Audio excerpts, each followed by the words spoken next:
Tonight, I'm going to show you everything you need to make Tajín mango gummies. Stick around. Greetings, my confectionery compadres, and welcome to Randy Makes Candy, where I help you make tasty treats that people love to eat. No real story behind tonight's treat. I've just been thinking about trying something different, and this is it. As always, I'd love to hear about your results if you decide to make your own Tajín mango gummies, as well as suggestions for other recipes you'd like to see in future videos. For this recipe, I used 2 tablespoons of cold water, 2 envelopes of unflavored gelatin powder, 1/2 cup of mango puree, 1/4 cup of granulated sugar, 1 tablespoon of Tajín Clásico seasoning, and 1/2 tablespoon of granulated sugar. I also used a small saucepan, a spatula, a silicone mold, and a wire rack.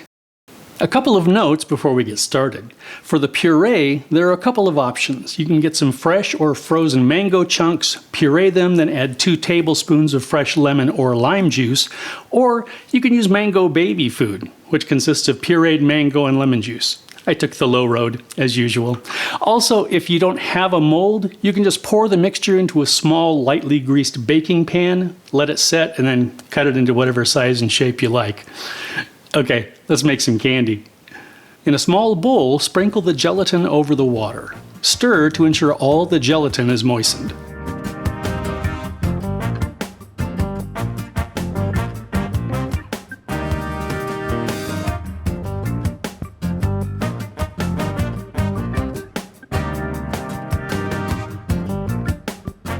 To a small saucepan over medium-low heat, add the mango puree and sugar.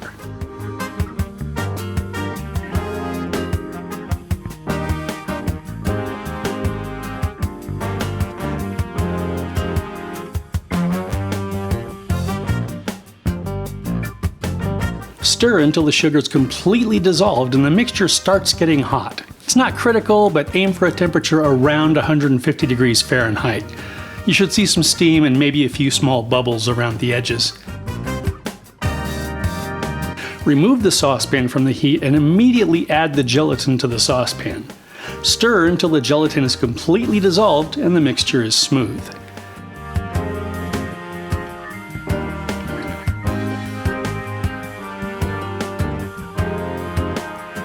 Carefully pour the mixture into the mold.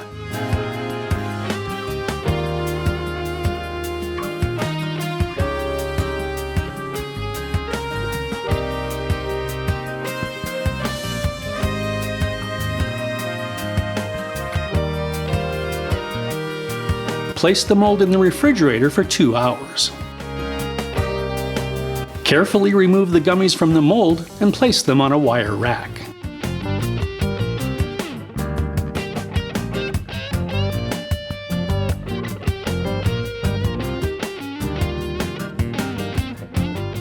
This next part is where it starts getting a little fiddly.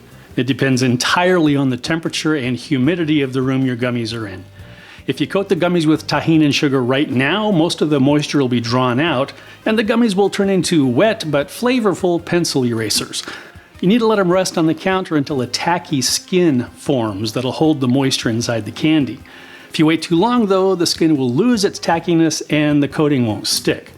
The sweet spot, pun most certainly intended, is somewhere between 12 and 24 hours. I know, it's a crazy big range, but I don't make the rules. Here's how I handled it. At the 12-hour mark, I coated 1 gummy and let it sit for an hour. If it was noticeably wet, I ate it, waited a couple more hours, and repeated the process. Finally, at about the 21-hour mark, the wetness was gone, so I was able to move forward. Your mileage may vary.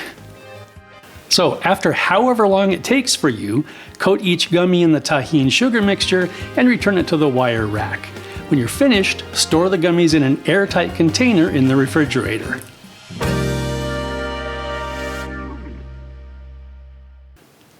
And that's it. Okay, let's have a taste. Slancheva.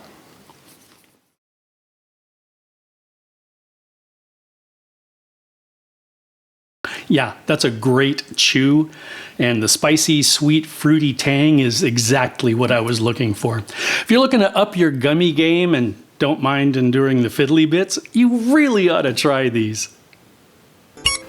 2 envelopes of to a small